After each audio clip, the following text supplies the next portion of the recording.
Hermanos, les saludo en este día del Señor, día que nos permite recordar con mucha alegría la victoria de Jesucristo sobre la muerte, sobre la tumba, de aquel tiempo en el cual fue sacrificado en aquella cruenta cruz. Pero no quedó solamente en la cruz, no quedó solamente en la tumba allí en Jerusalén, sino que resucitó, volvió a la vida, dando cumplimiento a la palabra de Dios, a las escrituras, y por ende también sellando nuestra redención, nuestra salvación, venciendo a la muerte. Quiero en esta hora compartir con ustedes el pasaje de Isaías 53. Isaías 53 que dice de la siguiente manera: ¿Quién ha creído a nuestro anuncio? ¿Y sobre quién se ha manifestado el brazo de Jehová? Y subirá, cual renuevo delante de él, y como raíz de tierra seca. No hay parecer en él, ni hermosura. Verlo hemos, mas sin atractivo para que le deseemos. Despreciado y desechado entre los hombres, varón de dolores, experimentado en quebranto, y como que escondimos de él el rostro, fue menospreciado, y no le estimamos. Ciertamente llevó él nuestras enfermedades y sufrió nuestros dolores, y nosotros le tuvimos por azotado, por herido de Dios y abatido.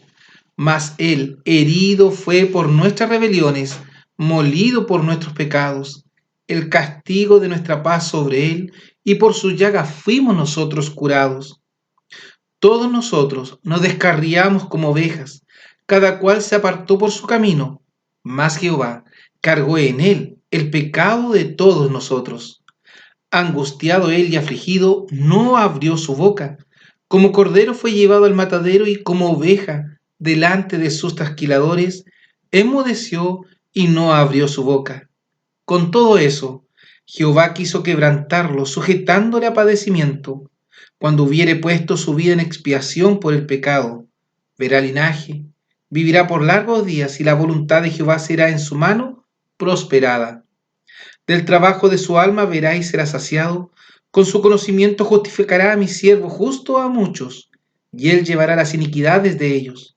Por tanto, yo le daré parte con los grandes, y con los fuertes repartirá despojos. Por cuanto derramó su vida hasta la muerte, y fue contado con los perversos, habiendo él llevado el pecado de muchos, llorado por los transgresores. Isaías capítulo 53, versículos 1 al 7 y del 10 al 12. Un pasaje que nos recuerda al Cristo crucificado, al Cristo doliente, azotado por los romanos, en aquel tiempo de Pascua, cuando el pueblo de Israel recordaba la liberación de Egipto. Cristo allí estaba liberando a su pueblo de la opresión del pecado, de la opresión de Satanás, que lamentablemente su pueblo no tuvo ojos espirituales para ver al Mesías. Cristo nos da la victoria. Semana Santa, un buen título para una semana que quizás solo le queda el nombre, Santa. Si nos fuésemos por su significado, sería una semana apartada, separada, distinta a las otras 51 semanas del año. ¿Qué tiene de especial esta semana que ya terminamos? ¿Es para el pueblo cristiano, para los creyentes en Jesucristo, una semana especial? ¿Qué hizo de especial durante esta semana? Preguntas que aparecen en mi mente pensando en cómo llevamos adelante esta semana que nos ha recordado del sacrificio de Cristo. Pero también quizás nos estamos acostumbrando a ciertas costumbres que se han mantenido en el tiempo. Costumbres que nos recuerdan, por ejemplo, si comimos más pescado, más mariscos, menos pan, menos carnes rojas. ¿Qué hizo de diferente esta semana de las otras? Todavía muchos creyentes, cristianos evangélicos, mantenemos tradiciones formadas por la Iglesia Católica Apostólica Romana, tradiciones impuestas por el hombre que llevan a olvidar el real significado de lo que estamos celebrando. Si tuviésemos que seguir una tradición, Podía ser la del pueblo de Israel, y más aún del Israel bíblico, el cual durante esta semana debía cambiar su actitud. La fiesta de la Pascua era un recordatorio del poder de Dios, de la liberación de Egipto y de la muerte de los primogénitos en aquel día. Cómo Dios libró a su pueblo de ese sufrimiento. Cómo Dios libró a su pueblo de la opresión, dando libertad, dando una vida nueva, dando una tierra nueva. Panes sin levadura, carne asada, hierbas amargas. Éxodo 12, 1 al 14, nos muestra la institución de la Pascua del Señor. Este iba a ser el mes primero, el inicio de todo lo nuevo. Como ya he dicho, una nueva vida, una nueva relación con Dios, una nueva tierra, que estaría marcada por la salida de Egipto y el peregrinaje por el desierto. Aunque Pascua literalmente significa pasar por alto, viene de la palabra hebrea Pesaj, también significa misericordia, ya que Dios pasó por alto el pecado, las afrentas de su pueblo y tuvo misericordia, pasando por alto sus casas, no tocando a sus primogénitos. Pero, ¿qué significa hoy para nosotros la Pascua? Como creyentes en Jesucristo, ¿cómo vivimos esta fecha? ¿Es un feriado para descansar? ¿Podemos comer algo que habitualmente no comemos? ¿Qué significa para ti y para mí hoy recordar la Pascua? El pasar por alto nuestros pecados por el Señor Jesucristo, quien ocupó nuestro lugar en la cruz, quien fue azotado, crucificado, muerto, sepultado por amor a ti y a mí. Pero debemos recordar que hoy, en este día de victoria, Cristo resucitó. ¡Qué maravilloso! Pero quisiera que pudiéramos meditar en lo que Isaías 53 relata, el sacrificio de Cristo. ¿Cómo llegamos a la resurrección? ¿Cómo llegamos a tener esta victoria en Cristo? Debemos recordar que Cristo es el Cordero Pascual. La historia bíblica nos muestra que en la celebración de la Pascua, cuando Israel recuerda la liberación de Egipto y cómo Dios mostró su poder al darles la libertad y abrir el camino a una nueva vida, a una nueva tierra, Cristo vino a reemplazar a ese Cordero Pascual, aquel que fue sacrificado en Egipto, del cual se tomó la sangre y se pintaron los dinteles, el marco de la puerta, allí, para que esa sangre en el madero fuera símbolo de la liberación, del pasar por alto ese lugar, evitando la muerte, dando la vida. Juan 1:29 nos recuerda, el siguiente día ve Juan a Jesús que venía a él y dice, he aquí el Cordero de Dios que quita el pecado del mundo. Juan el Bautista, al verle venir a él, le identifica como el Cordero de Dios, aquel Cordero que quita el pecado, que quita el yugo de servidumbre, el Cordero que da libertad a quienes le reciben y creen en él, el Cordero que ocupa el lugar del pecador. El pueblo de Israel no desconocía esta alegoría desde que Dios llama a Abraham en la salida de Egipto, durante el peregrinaje por el desierto y hasta el tiempo de Jesús debía existir para recibir perdón, derramamiento de sangre. Quizás lo recordamos en la época de Elías, cuando confrontando a los sacerdotes de Baal, toma un becerro y lo degolla allí en el altar para que descienda fuego del cielo, fuego de Dios para consumirlo. Pero recordamos a Abraham, quien iba a sacrificar a Isaac, que es un tipo de Cristo, allí en el altar, en el monte, allí donde Abraham estuvo a punto de entregar a su hijo en ofrenda agradable a Dios por amor, obediencia, reverencia. Allí hay una muestra del amor de Dios que pasó por alto también esa vida, indicándole a Abraham que no lo hiciera. Como dije, Juan el Bautista, al verle venir a él, identifica a Cristo como el Cordero de Dios que quita el pecado. Ese Cordero que ocupa el lugar del pecador. El pueblo de Israel no desconocía este evento. Hebreos 9, 12 al 15 nos dice, y no por sangre de machos cabríos ni de becerros, mas por su propia sangre entró una sola vez en el santuario, habiendo obtenido eterna redención.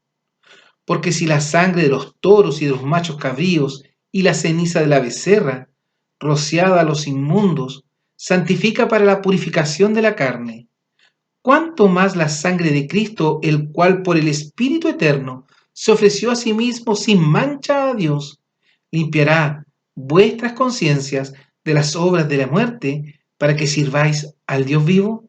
Así que por eso es mediador del Nuevo Testamento, para que interviniendo muerte para la remisión de las rebeliones que había abajo del primer testamento, los que son llamados reciban la promesa de la herencia eterna.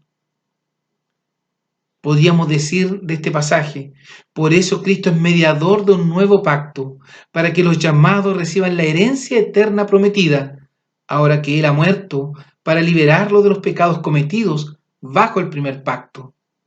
Cristo se ofreció como el Cordero Pascual, el Cordero de la reconciliación con Dios. Al derramar su sangre sobre el madero, nos recuerda cómo aquella sangre de aquel Cordero en Egipto, rociada sobre los dinteles, el marco de las puertas, sobre la madera, permitió que Jehová pasara por alto y tuviera misericordia con aquellos hogares, manteniendo, preservando la vida de los primogénitos. El profeta Isaías también nos habla de Jesús como el Cordero de Dios en Isaías 53:7. Angustiado él y afligido, no abrió su boca.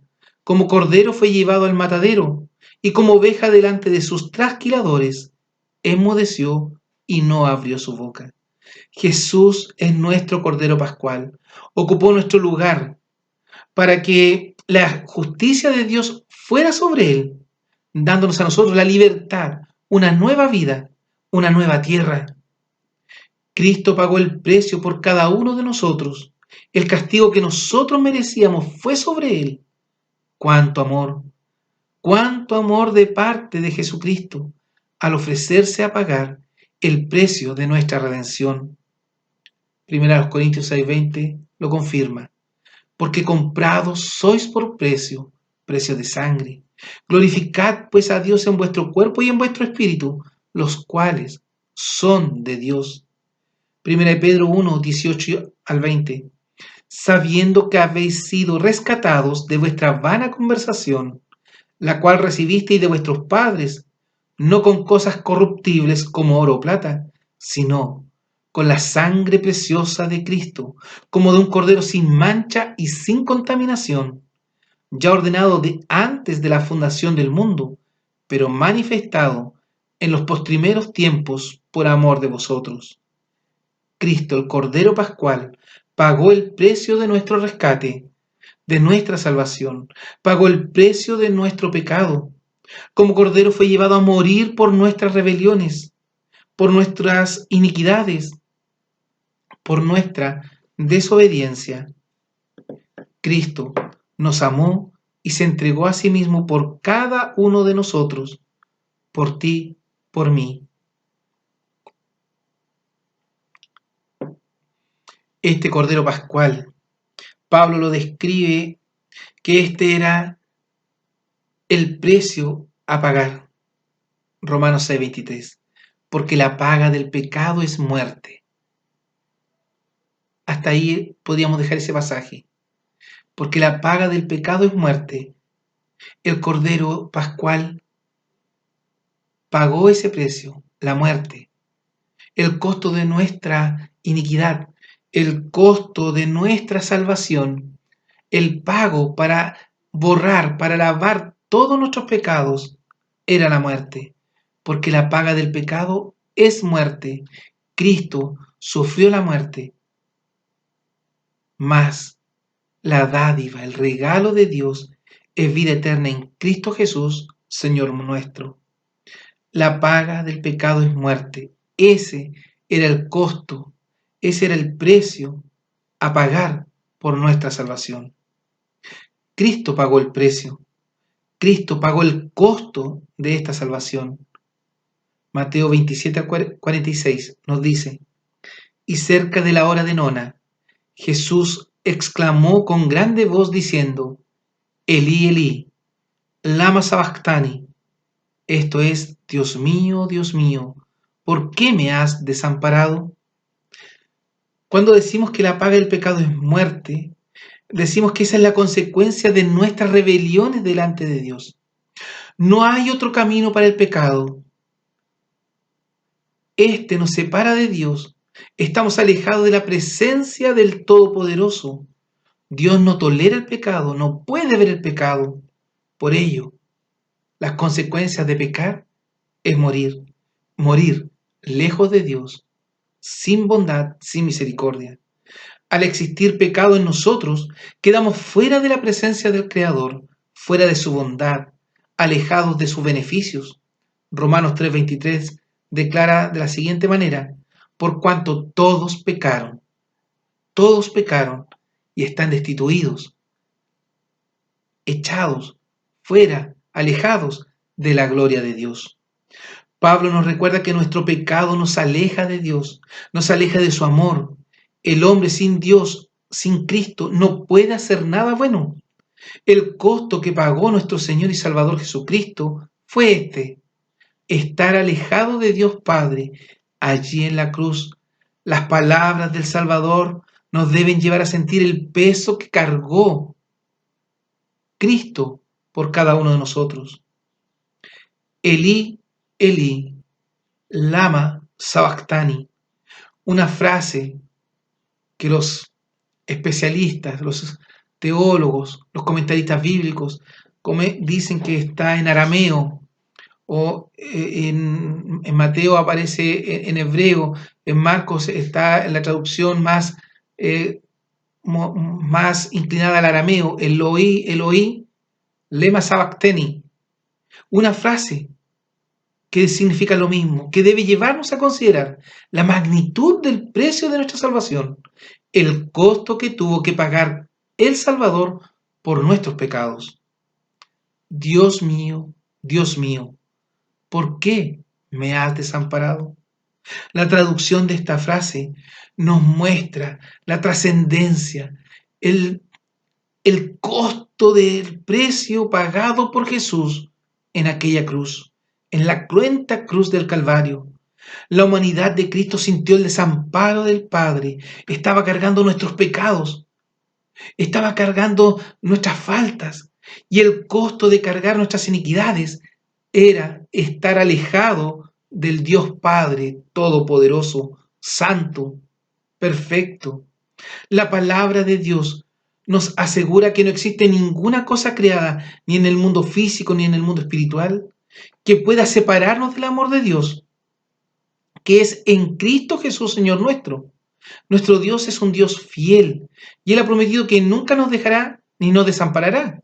Romanos 8:39. Ni lo alto, ni lo bajo, ni ninguna criatura nos podrá apartar del amor de Dios. Y esta es la frase que quiero rescatar: que es en Cristo Jesús, Señor nuestro. ¿Cómo Dios nos soporta hoy? Es por esto, porque Cristo pagó el costo. En el caso de Cristo, cuando estaba en la cruz, el abandono no fue una mera sensación, su abandono fue real. Cristo sufrió en fracciones, milésimas de segundos, en su humanidad, en su carne, el desamparo de Dios, ya que estaba cargando en ese preciso momento tu pecado y el mío, nuestras iniquidades. Por ello Pablo puede escribir esas palabras: nada nos podrás apartar del amor de Dios, que es en Cristo, el cual ya pagó esa distancia, el cual cubrió ese desamparo. Para que se pudiese dar esto, Jesús tuvo que sufrir por nosotros el desamparo de Dios. Isaías 53:6. Todos nos descarriamos como ovejas, cada cual se apartó por su camino, mas Jehová, más Dios, más Yahvé, cargó en él, en Cristo, el pecado de todos nosotros. Segunda a los Corintios 5:21.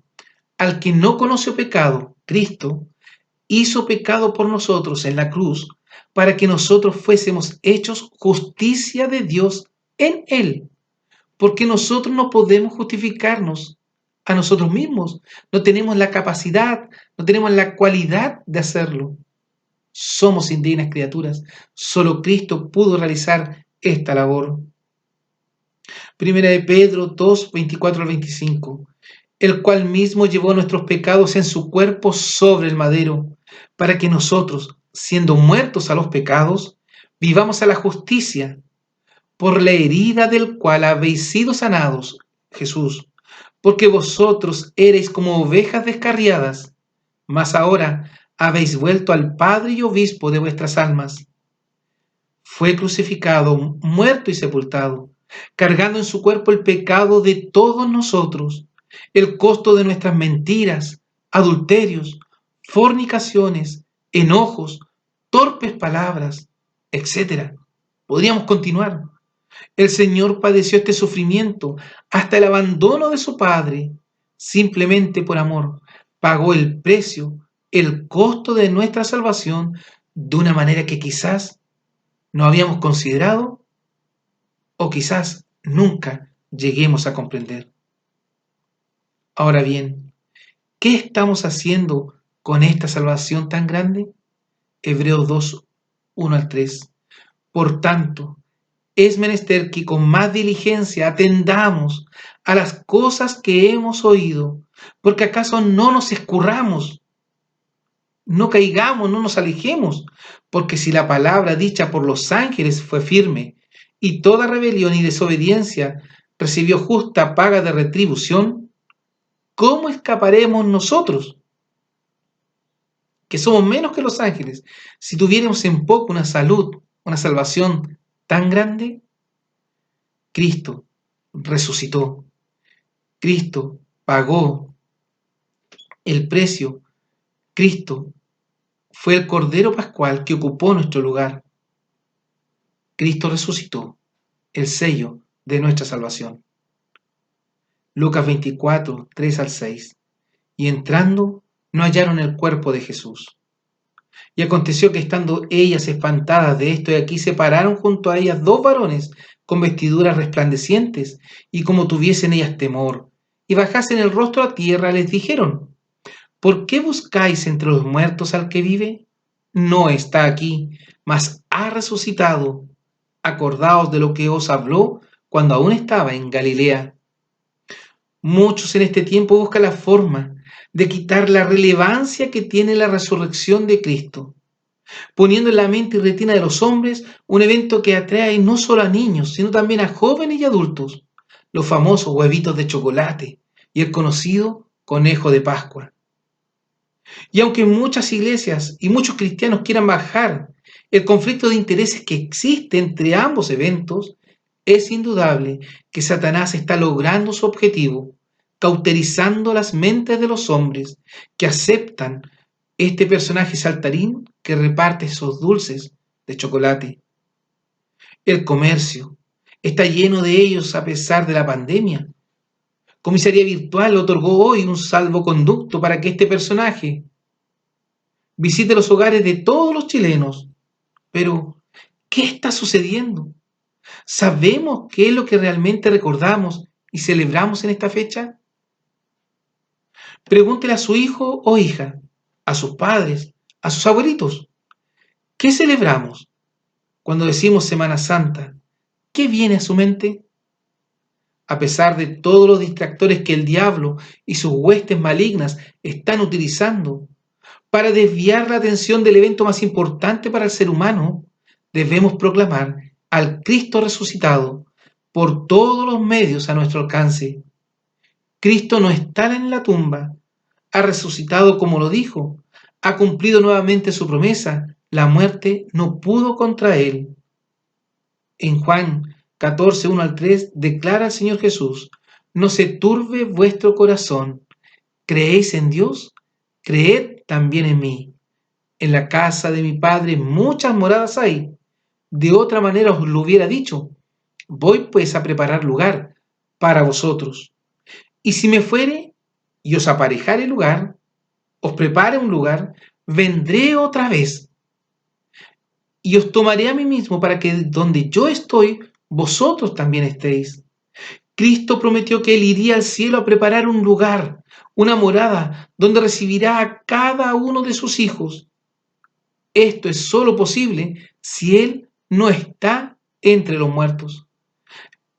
Es posible si Él resucitó de entre ellos. Aunque muchos promovieron la posibilidad de que Jesús no resucitó, Mateo escribe este hecho en su capítulo 28, donde fue promovido una mentira en relación a la resurrección de Jesús. Mateo 28, 12 al 15, y juntados con los ancianos, los soldados, y habido consejo, dieron mucho dinero a los soldados, diciendo, decid, sus discípulos vinieron de noche y le hurtaron durmiendo nosotros. Y si esto fuere oído del presidente, nosotros le persuadiremos y os haremos seguros.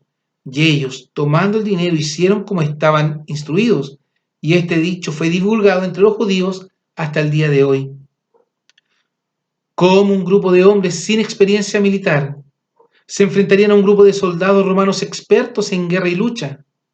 Es imposible, considerando además el miedo que sentían los discípulos ante la muerte del maestro. Más aún, ¿cómo moverían esa piedra que impedía el acceso al sepulcro? ¿Cómo estos soldados romanos justificarían el hecho que se quedaron dormidos en una labor de vigilancia? Al escuchar a las mujeres que no encontraron el cuerpo de Jesús, Pedro y Juan corrieron al sepulcro para confirmar la noticia. Recién ahí, en ese momento, recordaron las palabras del Mesías, del Salvador, que relata Marcos en el capítulo 16, 10 al 14. Yendo ella lo hizo saber a los que habían estado con él, que estaban tristes y llorando. Y ellos, como oyeron que vivía y que había sido visto de ella, no lo creyeron. Más después apareció en otra forma a 2 de ellos que iban caminando, los discípulos de Maús, yendo al campo, y ellos fueron y lo hicieron saber a los otros, y ni aun a ellos creyeron. Finalmente el Señor se apareció a los 11 mismos, estando sentados a la mesa, y censuróles su incredulidad y dureza de corazón, que no hubiesen creído a los que le habían visto resucitado. Confusión, temores, miedos. Cristo había resucitado, y aún los discípulos que escucharon a Jesús que lo iba a hacer, no lo comprendieron, aún estaban atónitos ante la noticia. Cristo ha resucitado, está en el cielo, preparando su venida por su pueblo a disfrutar de las bodas del Cordero en las nubes. Recordemos las palabras del Señor: vendré a vosotros y os tomaré a mí mismo, para que donde yo estoy, vosotros también estéis. Este es el sello de nuestra redención, la resurrección de Jesús. Hemos puesto nuestra fe en el único que ha vencido la muerte por sí mismo, sin ayuda de nadie, por su propio poder, sin depender de nadie más. Él resucitó a otros, se resucitó a sí mismo. Cristo tiene el poder también para darnos a nosotros la resurrección, la vida eterna en los cielos junto a la Santa Trinidad. La resurrección es la victoria sobre ese sufrimiento, sobre la carga de nuestro pecado. En la muerte Cristo se despojó de nuestro pecado que cargó en la cruz. Después, liberado de él, resucitó mostrando su gran poder y gloria. Hoy está sentado a la diestra de Dios, esperando por su iglesia, esperando como el novio radiante las bodas del Cordero. La pregunta: ¿estás listo? ¿Estás lista para ir a disfrutar de la gloria eterna con nuestro Salvador? Cristo nos da la victoria. Cristo nos da la victoria porque Él fue el Cordero Pascual, porque Él pagó el precio, porque Él selló nuestra salvación. Amados hermanos, hoy, al recordar los eventos que marcaron la última semana del Señor aquí en la tierra, miremos la magnitud del amor de Cristo por cada uno de nosotros y volvámonos a Jesús. No hagamos del sacrificio de Cristo algo sin valor, algo sin valor con nuestra demostración de amor y consagración. Cambiemos nuestra actitud. Demos a Cristo Jesús el lugar que merece en nuestra vida.